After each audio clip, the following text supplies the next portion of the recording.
নমস্কার, এখন আমি বলে দিচ্ছি আপনারা পরিবারের প্রধান কাকে রাখবেন এবং আমি দেখিয়ে দিচ্ছি আপনারা কি করে জানবেন যে আপনাদের ভোটার কার্ডের অংশ কত, এবং আমি বলে দিচ্ছি আপনাদের যাদের জমি জায়গা নিয়ে আপনারা কি লিখবেন বা আপনাদের কি ডকুমেন্ট দিতে হবে, এবং তারই সাথে বলে দিচ্ছি আপনারা যারা বিবাহিত আপনাদের অনেক ডকুমেন্টে আপনাদের বাপের বাড়ির ঠিকানা আছে। এবারে আপনারা কি করবেন চলুন তাহলে এই সকল প্রশ্নের উত্তর আমি ভিডিওতেই দিয়ে দিচ্ছি।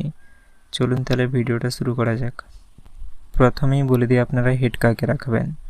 আপনারা বাড়ির হেড যাকে খুশি রাখতে পারেন, সেটা দাদু, দিদা কিংবা বাবা, মা কিংবা আপনারা নিজেরাও যদি প্রাপ্তবয়স্ক হন তাহলে আপনারা নিজেরাও হেড হতে পারেন, তাতে কোনো সমস্যা নেই। এখানে হেডের এক দুটো ক্রাইটেরিয়া দেওয়া আছে, অর্থাৎ হেডের যোগ্যতা কি কি হওয়া উচিত। তো এই ফর্মটা আপনারা যদি একটু খুঁটিয়ে দেখেন তাহলে আপনারা বুঝতে পারবেন। এখানে দেওয়া আছে আপনারা যারা হেড হবেন তাদের মোবাইল নম্বরটা আধার কার্ডের সঙ্গে লিঙ্ক থাকা দরকার এবং ব্যাঙ্ক অ্যাকাউন্ট ডিবিটি লিঙ্কের সঙ্গে যুক্ত থাকা দরকার। এখানে মূলত এটাই বলছে। আপনাদের যাদের এই দুটো যোগ্যতা আছে তো আপনারা যে কেউ হেড হতেই পারেন, তাতে কোনো সমস্যা নেই। এবারে বলে দিই আপনাদের যাদের বিয়ে হয়ে গেছে এবং এখনও পর্যন্ত আপনাদের ডকুমেন্টগুলো থেকে ঠিকানা পরিবর্তন হয়নি, তাহলে আপনারা কি লিখবেন।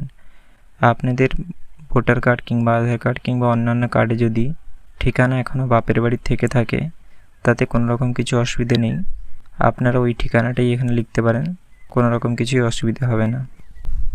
যেমন এখানে বলছে পারিবারিক জমির মালিকানা, অর্থাৎ আপনাদের কারোর যদি জমি জায়গা না থাকে তাহলে এখানে আপনারা কিছুই না এখানে না করে দিবেন, তাহলে আর আপনাদেরকে কোনো রকম কিছু নথি দিতে হবে না। আপনাদের অনেকেরই অনেক রকম সমস্যা হচ্ছে, যেটা আমি বুঝতে পারলাম। এখানে আবারও লেখা আসছে পরিবারের সকল সদস্যদের মোট জমির পরিমাণ। আপনাদের যত পরিমাণে টোটাল সদস্যদের মিলিয়ে হচ্ছে এখানে সেটা লিখতে পারেন, আর না হলে যদি কারোদের একেবারেই নেই তাহলে এখানে আপনারা জিরোও লিখতে পারেন বা কিছু নাও লিখতে পারেন, এবং আপনাদের এখানে কোনো নথি তাহলে আর দিতে হবে না। এবারে আমি দেখিয়ে দিচ্ছি আপনারা ভোটার তালিকার অংশ নম্বর কিভাবে পাবেন। চলুন তাহলে দেখিয়ে না যাক। আপনারা আপনাদের ফোনে গুগলটা খুলে নেবেন এবং গুগলে এসে সার্চ করবেন ভোটার, VOTR ভোটার, দিলে এই সাইটটা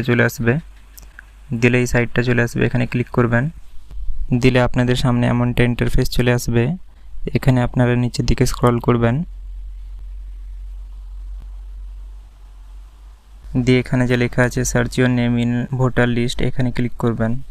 এবারে আপনাদের সামনে এমনটা ইন্টারফেস চলে আসবে। একটু নিচের দিকে স্ক্রল করবেন, দিয়ে দেখুন এখানে তিনটা অপশান আছে, মোবাইল নম্বর, ডিটেলস আর এপিক কার্ডের নম্বর।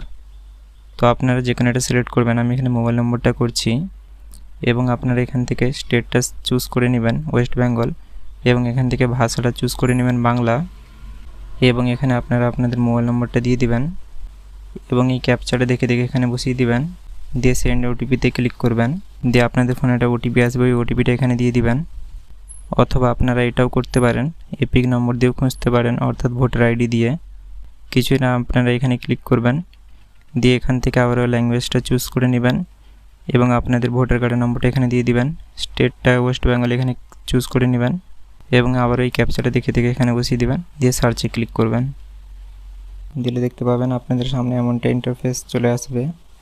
এখানে আপনাদের এপিক কার্ডের নম্বর, আপনাদের নাম, বয়স, রিলেটিভ নেম, স্টেট, ডিস্ট্রিক্ট এবং আপনাদের যেটা লাগবে কনস্টিটিউয়েন্সি নেম, অর্থাৎ বিধানসভা এলাকা, এখানে সেটা দেওয়া আছে এবং হয়তো এটা আপনারা জেনে থাকবেন।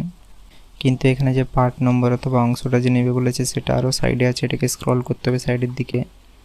দেখুন এটাকে এমনভাবে সাইডে করলে এখানে লেখা চলে আসছে পার্ট বলে, এবং এখানেই আপনাদের বুথের নামটা দেখাচ্ছে এবং তার একটা নম্বর আছে। তো মূলত এই নম্বরটাই সেখানে লিখতে হবে এবং আপনারা চাইলে এখানে ভিউ ডিটেলসে ক্লিক করতে পারেন। আশা করি আপনারা সকল কিছু বুঝতে পেরেছেন। আপনাদের তাও কোথাও যদি কিছু বুঝতে অসুবিধা হয়ে থাকে সেটা আমাকে কমেন্টে জানাতে পারেন। পুরো ভিডিওটা দেখার জন্য আপনাদের অসংখ্য ধন্যবাদ। ভিডিওটা যদি আপনাদের একটু ভালো লেগে থাকে তাহলে লাইক এবং সাবস্ক্রাইব করতে ভুলবেন না।